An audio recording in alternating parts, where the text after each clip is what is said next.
Kadama wasiibye otya eyo Kyebaleko nange nsobeddwa bosi wange bangobye ebweru ebintu byange babikasuka ebweru wa geeti bagamba genda ku poliisi naye nga passport yange tebagimpadde bagiremedde kati nenkomawo mu nnyumba n'ebintu byange bikyali wabweru basaba passport yange ngende bagamba genda waka nga tolina passport genda ku poliisi nga tolina passport nkoze ntya saba Kadama mpa amagezi nkusaako nziramu ngende ku poliisi oba sigenda mbeere wano bampe passport yange ngende nayo. Kadama TV Kadama muwulidde nga yafunye obuzibu ne baboosi be ensonga katuzireke tuleme kubeera nga tuzaasanguza naye ng'ensonga zaabadde zemutereera okumanya ezibeerawo wakati ba boosi ne bakadaama abawala. Kadaama ono agamba nti nno boosi we yakanyuze ebintu wabweru bw'amukasukira ebintu wabweru n'amugamba agende takyamwetaaga n'amugamba agende ku poliisi. Jjukira nti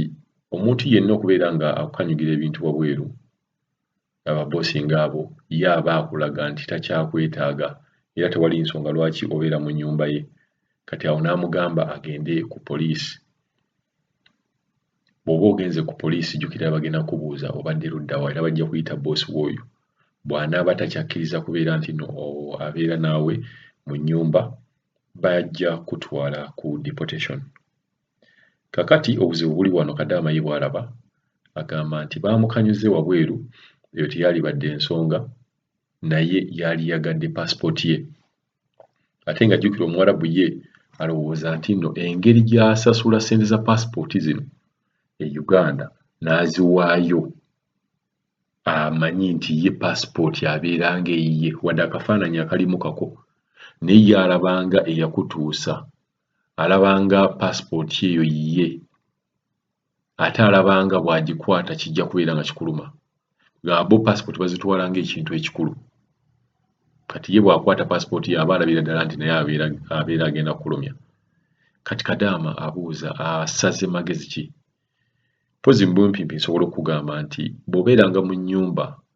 era kino tusiiba tukibagamba nti bw'obeeranga mu nnyumba boosi n'agamba takwetaaga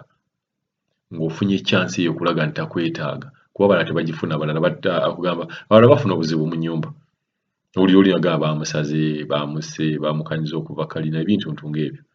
naye bw'oba ofunye chance ng'eno n'agamba genda ku poliisi naye sijja kuwa paasipooti yo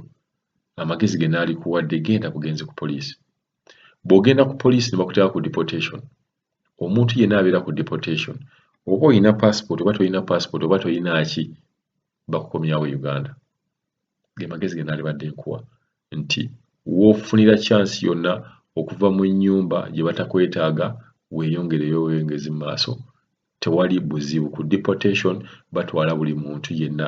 oyina mpapula tolina mpapula oyina paasipooti tolina paasipooti bakukomyawo e Uganda. Kadama wasiibye otya eyo Kyebaleko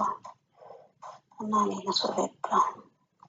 bosi wange bangobye ebweru ebintu byange babikasuka ebweru wa geeti bagamba genda ku poliisi naye nga passport yange tebagimpadde bagiremedde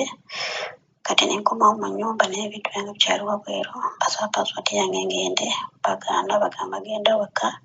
nga tolina passport genda ku poliisi nga tolina passport nkoze ntya saba Kadama mpa amagezi nkusaako nziramu